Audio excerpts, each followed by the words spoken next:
আসসালামু আলাইকুম, সবাইকে শুভেচ্ছা জানাচ্ছি। মাসুম মাহবুব।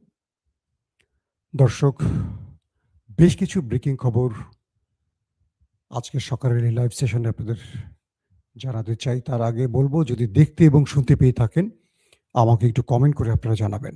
দেখতে এবং শুনতে পাচ্ছেন কিনা? আপনাদের প্রচুর কমেন্ট পাচ্ছি আমি। বিভিন্ন জায়গা থেকে কমেন্ট আসছে। মালয়েশিয়া থেকে, কুড়িগ্রাম থেকে, নড়াইল থেকে, দেশের বাইরে থেকে আসছে, ময়মনসিংহ থেকে আসছে, রোমানিয়া থেকে আসছে, কুমিল্লা থেকে আসছে। তাহলে শুনতে এবং দেখতে পাচ্ছেন।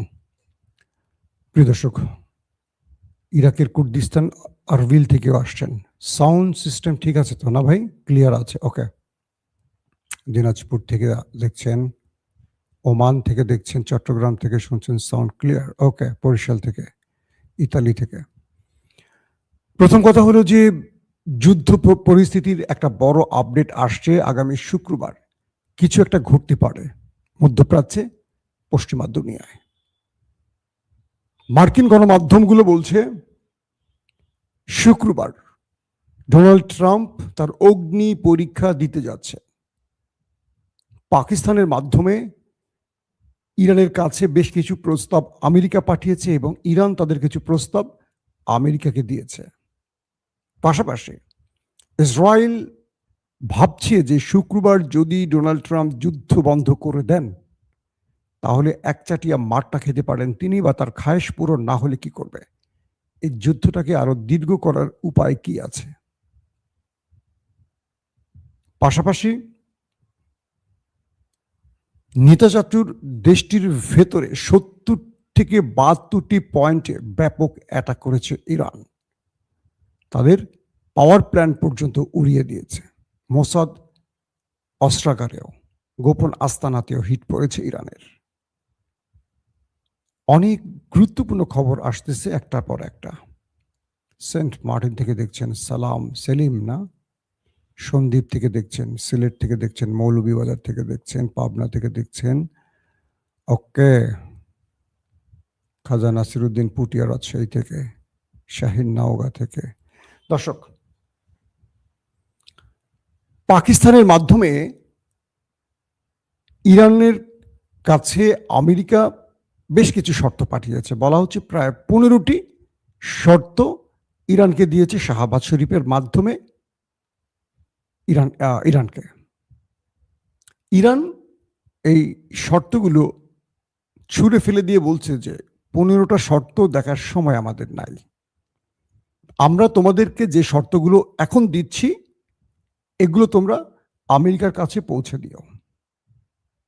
আমেরিকা যদি এই শর্ত মানতে রাজি হয় তাহলে আমরা যুদ্ধ বন্ধ করব, এছাড়া নয়। আমরা আমেরিকার কোনো শর্ত মানতে এই মুহূর্তে রাজি নয়। এক, নতুন যে শর্তগুলো পাওয়া গেছে পূর্বের শর্তের মাঝে আরো নতুন করে যে শর্তগুলো আসছে তার এক নাম্বার হলো ইরানের মধ্যে যে গুপ্ত হত্যা চালাচ্ছে শত্রুপক্ষ বারবার, তাদের বিভিন্ন নেতাকে টার্গেট করে হত্যা, এইটা বন্ধ করতে হবে।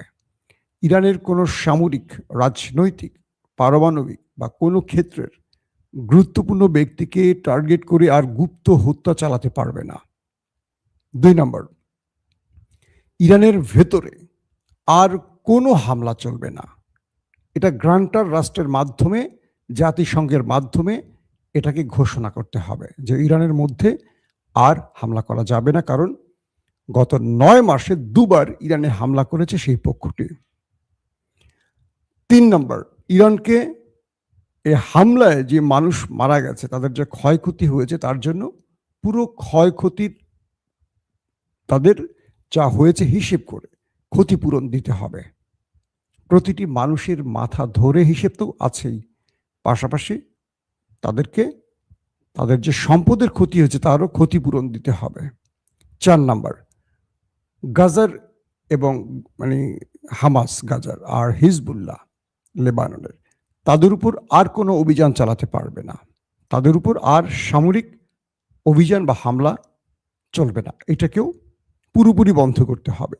5, হরমুজ প্রণালীতে ইরান এখন থেকে টোল আদায় করবে, এটা মেনে নিতে হবে। এখানে কোনো প্রকার চুদুরপুদুর চলবে না। ইরান এই 5টি নতুন করে শর্ত আমেরিকার উদ্দেশ্যে পাঠিয়েছি পাকিস্তানের মাধ্যমে। আসেন, গত রাত থেকে এখন পর্যন্ত নেতা কাক্কুর বাড়িতে 70 থেকে 72টি পয়েন্টে বড় আকারে অ্যাটাক করেছে ইরান। বলা হচ্ছে এই সময় মোসাদের গোপন আস্তানা উড়ে গেছে, সামরিক বাহিনীর রসদগার উড়ে গেছে, তাদের স্যাটেলাইট কমিউনিকেশন সিস্টেম ধ্বংস হয়েছে, তাদের লিডাররা যেসব বাড়িতে আত্মগোপনে ছিল সেসব উড়ে গেছে, তাদের গুরুত্বপূর্ণ সামরিক স্থাপনা উড়ে গেছে। বলা হচ্ছে এই 70-72টি টার্গেটে ইরান এত বড় আক্রমণ করেছে, যেগুলোর পর দেশটির ভেতরে এক মহাযজ্ঞ শুরু হয়ে গেছে। বলা হচ্ছে, ইসরায়েলের পক্ষ থেকে বলা হয়েছে যে আগামী 48 ঘন্টা তারা বড় কিছু করতে চায়। 48 ঘন্টার মধ্যে, অর্থাৎ ইসরায়েল বুঝতে পারছে আগামী শুক্রবার যে কোনোভাবে হয় যুদ্ধটা বড়ভাবে আসবে আমেরিকার পক্ষ থেকে, অথবা আমেরিকা এই যুদ্ধ থেকে ফিরে যাওয়ার জন্য কোনো ঘোষণা দিতে পারে, যুদ্ধবিরতির নাম করে ঘোষণা দিতে পারে ডোনাল্ড ট্রাম্প, কারণ তার উপর অব্যাহত চাপ আছে দেশ এবং বিদেশের। তাহলে নেতানিয়াহু কি করবেন? রাজনৈতিক বিশ্লেষকরা বলছেন ইরান এই সুযোগটি কাজে লাগাতে তার আক্রমণের ধার বাড়িয়েছে। প্রথমের চেয়ে, মানে প্রথম দিককার চেয়ে এখন এই মুহূর্তে ইরান ম্যাসিভ আকারে সেই দেশটির ভেতরে অ্যাটাক করে যাচ্ছে এবং তাদের সামরিক স্থাপনা শুধু নয়, তাদের মেরুদণ্ড ভেঙে দিতে, তাদের প্রযুক্তিগত উত্থানকে ভেঙে চুরমার করে দিতে সমানতালে মুজতবা বাহিনী অ্যাটাক করে যাচ্ছে এবং তাদের যে বিশাল একটা পাওয়ার প্ল্যান্ট সেটাকে পুরোপুরি মিসাইল এবং ড্রোনের মাধ্যমে ধ্বংস করে দিয়েছে। তারা ইন্টারসেপ্ট করে সফল হয়নি। দেশটির মানুষ ঘুমানো তো দূরের কথা, তার বাংকারেও আশ্রয় নিয়ে শান্তি পাচ্ছে না, সেখানে মিসাইল চলে যাচ্ছে এবং ক্লাস্টার যে গুচ্ছ বোমাগুলো আছে সেগুলো ছুটে ছুটে সেই বাংকারের দিকে চলে যাচ্ছে। এই পরিস্থিতিতে ইসরায়েলের টার্গেট হলো ইরানকে একটা বড় 48 ঘন্টার মধ্যে একটা বড় ধাক্কা দিয়ে যুদ্ধটাকে আরো বড় করা, যাতে আমেরিকা কোনোভাবে যুদ্ধবিরতি ঘটাতে না পারে। এটি বলছে আমেরিকা এবং মধ্যপ্রাচ্যের রাজনৈতিক বিশ্লেষকরা। তারা বলছেন ওই দেশটির টার্গেট, নেতা সাহেবের টার্গেট যেন আমেরিকা যুদ্ধটা এখনই বন্ধ না করে, আর বন্ধ করার আগে যেন ইরানকে পুরোপুরি শেষ করে দেয়। আর আমেরিকার ভেতরে বাইরের একটি টার্গেট এখন এই যুদ্ধটা বন্ধ করা। আর ডোনাল্ড ট্রাম্প তিনি তার দুটো এক্সিট রুট খুঁজছেন, একটা হলো বিজয়ের মাধ্যমে এক্সিট রুট যেখানে, আর দ্বিতীয় হলো ইরান নিজেই যেন এমন কিছু করে যেটার মাধ্যমে আমেরিকার ডোনাল্ড ট্রাম্প তার ফেস সেভিংটা তৈরি করতে পারে। এই মুহূর্তে ট্রাম্পের সামনে পথ খোলা দুটো, এক বড় পরিসরে হামলা করে কিছু একটা করে দেখানো, আর নয় মাথা নিচু করে পরাজিত হওয়া। এখন ট্রাম্প কোন পথ বেছে নেবেন, যুদ্ধবিরতি নাকি যুদ্ধ? বলা হচ্ছে এই মুহূর্তে ইরানের খাড়দ্বীপে একটা বড় বাহিনী নামানোর সকল প্রস্তুতি শেষ হয়েছে। যে কোনো সময় ডোনাল্ড ট্রাম্প, হতে পারে শুক্রবারে, তার নতুন করে নির্দেশনা আসতে পারে, হয় যুদ্ধবিরতি অথবা ইরানের ভেতরে দখলদার নামিয়ে সেখানে দখল করা। ইরানের একজন সামরিক উচ্চপদস্থ কর্মকর্তা, যিনি মুস্তফা আলী খামেনির উপদেষ্টা, মহসিন রাজাই, তিনি বলেছেন আমেরিকার সেনাদের জীবনের যদি মায়া থাকে তাহলে তারা এই সিদ্ধান্তকে আরো ভেবেচিন্তে নেক। তিনি প্রশ্ন করছেন যে ইসরায়েলের জন্য যদি আমেরিকানরা জীবন দিতে চায় তাহলে ইরানে প্রবেশ করুক, কারণ যারা প্রবেশ করবে, মহসিন রিজাই বলছেন, যারা প্রবেশ করবেন তারা ফিরে যেতে পারবেন না, এটা হবে তাদের জন্য মৃত্যুকূপ। দর্শক, এখন যে অবস্থাটি তৈরি হয়েছে যে ইরান নতুন করে আবার বলছে যে আমার মিত্রদের জন্য হরমুজ প্রণালী খোলা, এবং যারা আমার শর্ত মানতে রাজি তাদের জন্য হরমুজ প্রণালী খোলা। তাদের মধ্যে আছে চীন, রাশিয়া, বাংলাদেশ, পাকিস্তান, শ্রীলঙ্কা, তুরস্ক, এরপর জাপান, স্পেন, মানে যারা ইরানের শর্ত মেনে নিয়েছে তাদের জন্য হরমুজ প্রণালী খুলে দিয়েছেন মিস্টার মুস্তফা আলী খামেনি। দর্শক, এখন যে অবস্থাটি আসছে, নতুন করে মধ্যপ্রাচ্য ইরানকে নিয়ে ভিন্ন চিন্তা করছে। একদিকে আরব আমিরাত সৌদি আরবের বিরুদ্ধে মার্কিন গণমাধ্যমগুলো কথা বলছে, অন্যদিকে কাতারের একজন সিনিয়র হাই অফিসিয়াল আজকে স্টেটমেন্ট দিয়েছেন যে ইরান আমাদের জন্য শত্রু নয়, ইরান আমাদের এখানে শত বছর নয়, হাজার বছর ধরে আমাদের প্রতিবেশী বন্ধু হয়ে আছে। আমাদের জন্য কখনো ইরান ভয়ের কারণ নয়, আতঙ্কের কারণ নয়। আমাদের জন্য কারা আতঙ্কে সেটা আমাদের বিবেচনা করতে হবে। ওই দেশটির কথা ইঙ্গিত করেছেন। কাতারের সেই হাই অফিসিয়াল আরো বলছেন, আমরা চাই আমাদের এই মধ্যপ্রাচ্যে বা আমাদের এই জোনে শান্তি আসুক, আর এই শান্তি যারা বিনষ্ট করছে তাদেরকে বিতাড়িত করার সময় এসে গেছে। কাতারের এই স্টেটমেন্টে বুঝে যাচ্ছে কাতারের ঘুম ভেঙেছে একটু দেরিতে হলেও। এখন তারা চিন্তা করছে তাদেরকে কারা ক্ষতিগ্রস্ত করছে, কোন দেশ ক্ষতিগ্রস্ত করছে। ইরান তো তাদের ক্ষতি করছে না। তো এই পর্যায়ে রয়েছে এখন। প্রিয় দর্শক,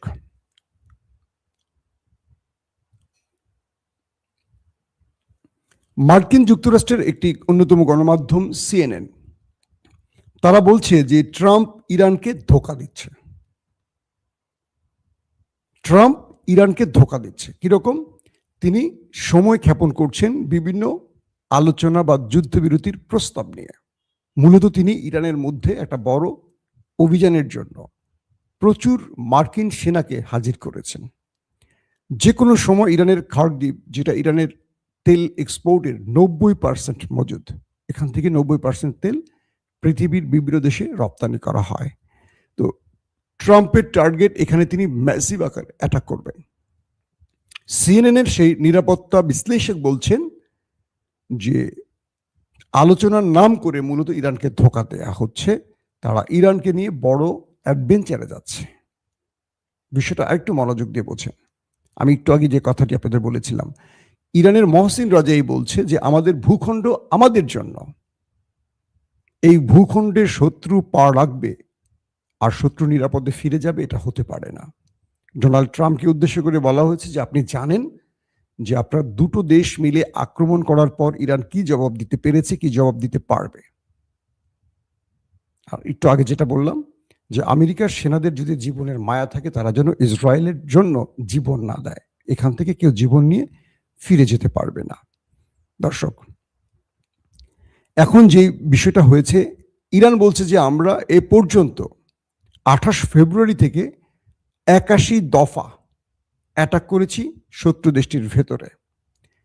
তো কালকে একটি ভিডিও ফুটেজ আপনাদের দেখাবো বলেছিলাম, আজকে আমি চেষ্টা করব বিকেলের সংবাদে দেখাতে।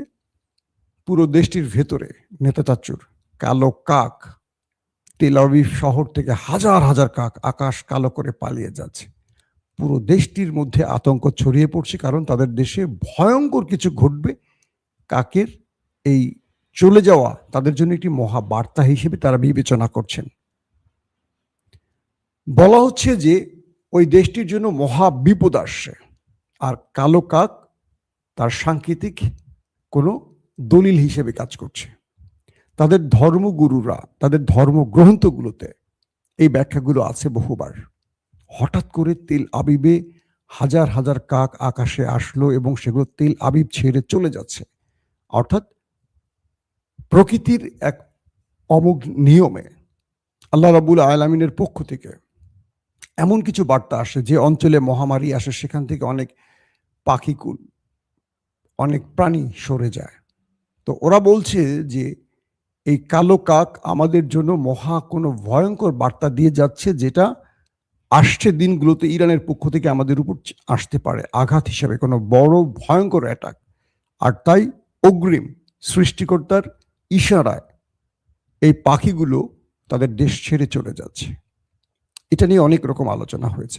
এরই মধ্যে আরেকটি গুরুত্বপূর্ণ খবর আসছে। কালকে আমি আপনাদের বলেছিলাম না, কাস্পিয়ান সাগরে ইরান এবং রাশিয়ার সাপ্লাই লাইনে বড় অ্যাটাক করেছিল ওই দেশটি আর কি, বুঝছেন তো। আজকের খবর আসলো সেখানে ওই অ্যাটাকে কিছু করতে পারেনি, বন্দরে যে অ্যাটাকটি হয়েছে তেমন কিছু করতে পারেনি, বরং রাশিয়া থেকে বিশাল একটা অস্ত্রের চালান ইরানে পৌঁছে গেছে। এটা এখন ওই দুটো রাষ্ট্রের মাথা খারাপ, কারণ আমেরিকা আসছে শুক্রবার ওই দেশটির ভিতরে বড় কোনো অভিযান চালাবে, এটা ভেবেই ইরানকে চীন এবং রাশিয়া বড় রকম অস্ত্র চালান পৌঁছে দিচ্ছে। কিছু কিছু গণমাধ্যম বলছে যে তাদের হাতে এখন অন্যরকম আধুনিক অস্ত্র আসতে শুরু করেছে ইরানের হাতে, যেগুলো দিয়ে ইরান তার শত্রুকে ঘায়েল করার জন্য সর্বোচ্চ ফাইট করতে পারবে। কি কি আসছে সেটা বলা হচ্ছে না। তারা বলছে যে ইরানকে রাশিয়া কার্গো জাহাজ ভর্তি করে ভয়ঙ্কর কিছু পাঠিয়েছে, এবং চীনও ইরানকে বিভিন্নভাবে বিভিন্ন সহযোগিতা করে যাচ্ছে। এখান থেকে যুদ্ধকে মোড় ঘুরিয়ে অন্যদিকে নেয়া এই মুহূর্তে অসম্ভব হয়ে পড়েছে। তবে ইরান বলছে যে ট্রাম্প আমাদের যে ধোঁকা দিচ্ছে এটা আমরা জানি, আমরা তাকে বিশ্বাস করি না। এই জন্যই আমরা বারবার বলছি আমাদের সাথে আন্তর্জাতিক কোনো গ্রান্টার লাগবে, জাতিসংঘকে লাগবে যুদ্ধ বন্ধে, না ইসরায়েল না আমেরিকা, কাউকে আমরা বিশ্বাস করি না। দর্শক, এখনকার মতো বিদায় নিতে চাই। ইনশাআল্লাহ আজ বিকেলে যদি পারি অবশ্যই চেষ্টা করব আরেকবার আপনাদের মাঝে হাজির হতে।